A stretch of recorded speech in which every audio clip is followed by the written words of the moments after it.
Hello, everyone, and welcome back to the latest edition of the Jacob Elyachar Podcast.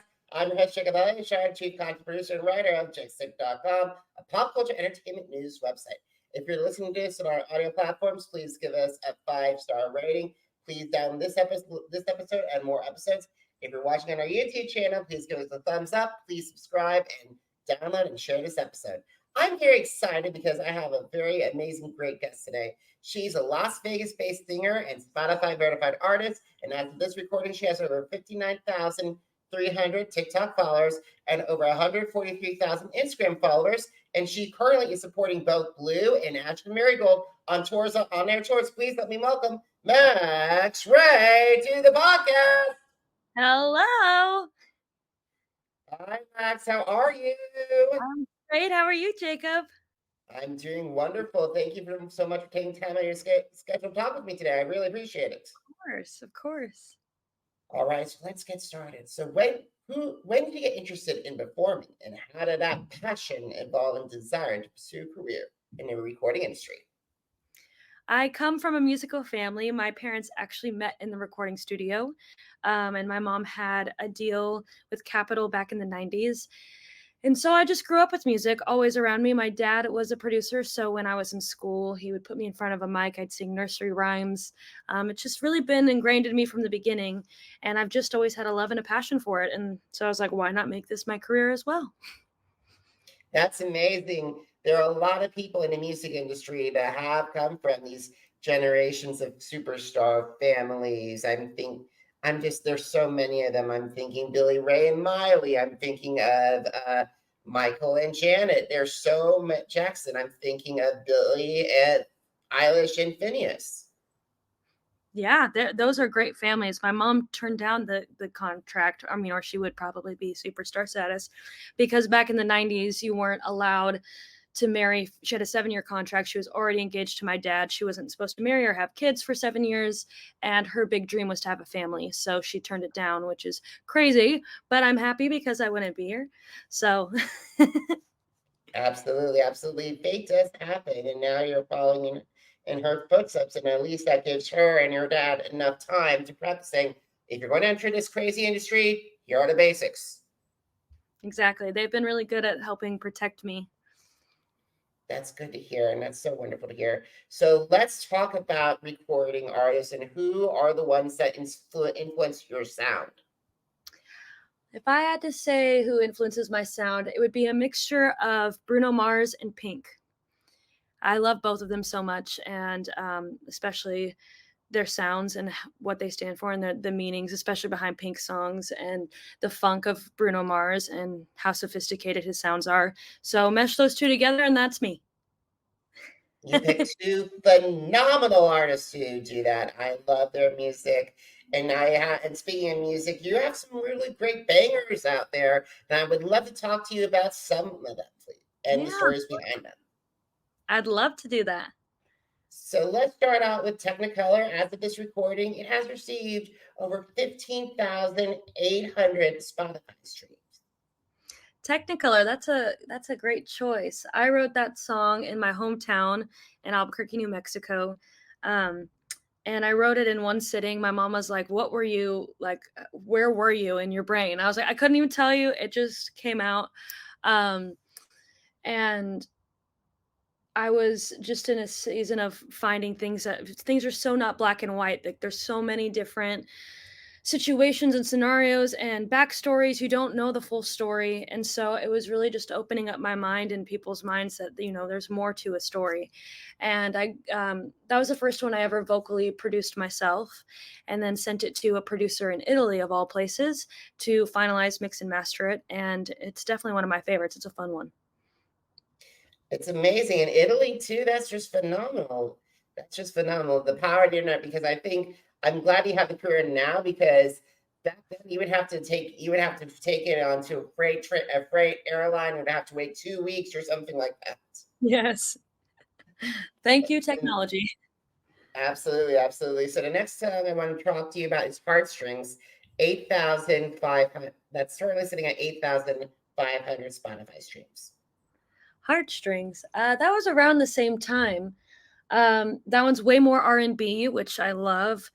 And that one just was, I felt just the little things about love. That's really what pulls at my heartstrings. Like him opening the door for me, going to the store in our PJs, like just doing normal things, but him just picking out a sweet treat. I mean, like just the little things. And so that was just like a good feel, good comfort, sweet song. And sometimes the good things in life you are probably the best things in life to pull those heartstrings. Yes. Alrighty, I loved "Keep You Waiting." It's a 100,000 Spotify streams. It's a really great song. Reminds me a lot of Break. There are some elements that remind me of Break Free. Oh yeah. Oh, thank you. That's so kind. Yeah, Keep You Waiting was fun to write. It was my first one I ever wrote overseas in London. And it was a really I mean, I was jet lagged, so I was deliriously tired, and I went to bed and woke up like, what did we just work on? And then I heard it back and I was surprised, pleasantly surprised. So I love that one. That one is just about um I'm traveling and I'm touring so much, and I do have a boyfriend, and he's so good to me that I'm worried I will mess it up by keeping him waiting for me to always come back.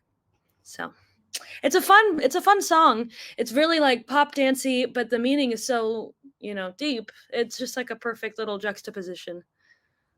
That's amazing. And there's amazing that there's some, like with Los Angeles and London, I heard there's a lot more pop albums. And with Nashville, there's space in country. And Atlanta and New York, there's a lot more R&B and hip hop. It's like basically, it's fascinating how all these different cities have with music have their signature sounds. Hmm.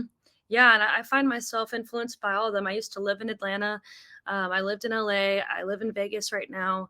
I feel like I live in London. It's like a second home at this point. So all of these places have definitely influenced me in their own ways. That's amazing, amazing. I actually studied abroad in London way back in the day. So I do love my London experience. So it's a Me great too. city. Yes, it is. All right. So what have been some of the challenges that you face as you try to stay in the music industry, and how have you overcome those obstacles? Oh man, the music industry is so hard and is so cutthroat. I think it's hard to keep motivation, but persistence is key. I think my biggest struggle is myself. I'm a big um, critic, my worst critic of myself, and I have to get out of my own way sometimes because there is no one like me. There's no one like you. There's so much uniqueness in all of us, and we all have a story to tell, and in any way that we feel that we can express that. And I think that through all of these challenges of even people not believing in me, or me not believing in myself, if I kept pushing, which I am, that things are starting to happen now, and things always do work out in the end. So my biggest thing is to always just keep pushing. Absolutely. We always have to be keeping pushing. It's very important to do that, especially like the music industry, the podcast industry, media industry, entertainment. Everything is cutthroat now these days. Exactly. All right, so let's talk about you have two phenomenal opportunities. You are opening for Blue on their greatest hits tour, and also it's their anniversary tour as well. And you also will be supporting Ashton Merrifield on his house party tour. So, in your humble opinion, what do these opportunities mean for you? I am so honored to be on these tours. They really just finally I get to do what I love about this job, which is performing and performing the work that I've been doing in the studios. And these are my first ever tours that I've ever been on or have done. So it's been really exciting, of course, nerve-wracking.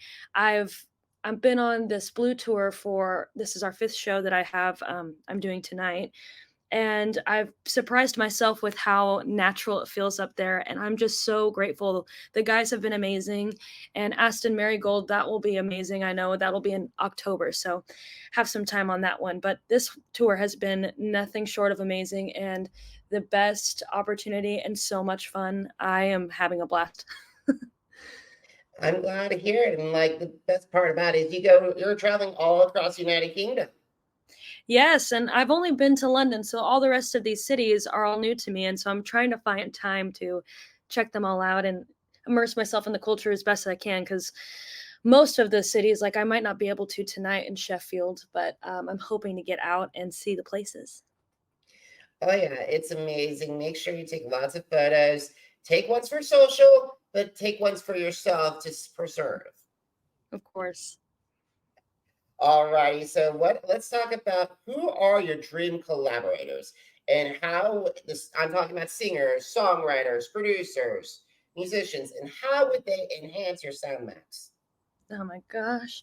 Well, of course, Bruno Mars or Pink, any one of them hit me up. I would love that more than life itself. I think I could learn a lot from those two just as artists themselves and pick their brain on even touring and just enhancing me as an overall artist. I think just advice from them would be amazing. I mean, I'd love to work with Max Martin, producer. That's an overall like huge goal. And Ryan Tedder, I love him. On producer side of things, those two are up there. I can't wait. And of course, Taylor Swift would be great too. I mean, it's Taylor Swift. So, yeah, that's a whole huge bunch right there.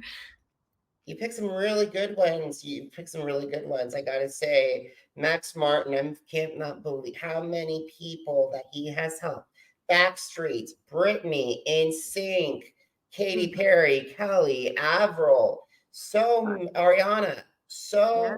The Weeknd, so many artists, Celine and Bon Jovi too. So many incredible groups. And talking about Ryan Tedder and with One Republic, not just with One Republic, the way that David Guetta and Leona Lewis, so many incredible, and then to have tutoring from Bruno Mars, Pink, and or Taylor Swift, that would be like a lifetime opportunity. Yes, life changing. I don't know if I'd pass out or just go blank. I don't know. Alrighty, so what are some we're going to start right now in our conversation. So, what are your favorite social media platforms to connect with the fans? Instagram, I think, is my favorite to connect with fans, especially stories. I think that's the most user friendly for me. So connecting truly through there. And then I, of course, love TikTok as well, but I can get down deep, dark rabbit holes myself on there. And I'm like, wait, I should be posting things too. Like I keep getting distracted by it, but those two for sure. Oh, believe me, I can get down those rabbit holes on both of them as well. And I'm like, wait a minute, we got to post something. Yes. All righty. So, last question. Are you ready? Yes, I'm ready. So, where can my audience find your music? Where can my audience, besides TikTok and Instagram, connect with you on social media? And if they are able to go to the tours, where can I find tickets for those shows? I love it. So you can find my music on all streaming platforms: Apple, Spotify, Amazon. Just look up my name, Max Ray, Maxrae. I'm on every social media platform: Facebook, X, YouTube. You can watch all my music videos there, which is really fun. Same thing, Max Ray Music everywhere. And you can buy tickets on Blue's official site. Just look up officialblue.com. I'm pretty sure that's their website, and you should be able to find tickets there. Wonderful. So, guys, have you missed an episode of the Jake's Take with Jacob Elyachar podcast? Visit our channels on Amazon Music, Apple Podcasts, iHeartRadio, Podchaser, Spotify, and Spreaker. Jake's Take with Jacob Elyachar, JACOBELYACHAR. Now, are you on social media? I'm on social media too. Facebook, Instagram, Threads, TikTok, and YouTube. Jacob Elyachar, JACOBELYACHAR. Guys want to know what's going on with the Masked Singer US, what's going on with what happened last season on the AGT. All my interviews, all my music reviews are on jakes-shake.com. Once again, jakes-shake.com. Max, thank you so much for the time your schedule to talk with me today. I really appreciate it. Thank you, Jacob. This was wonderful. Thank you so much. That really means a lot. And guys, thank you so much for watching. Thank you so much for listening. Until next time, have a great one, everybody. Bye.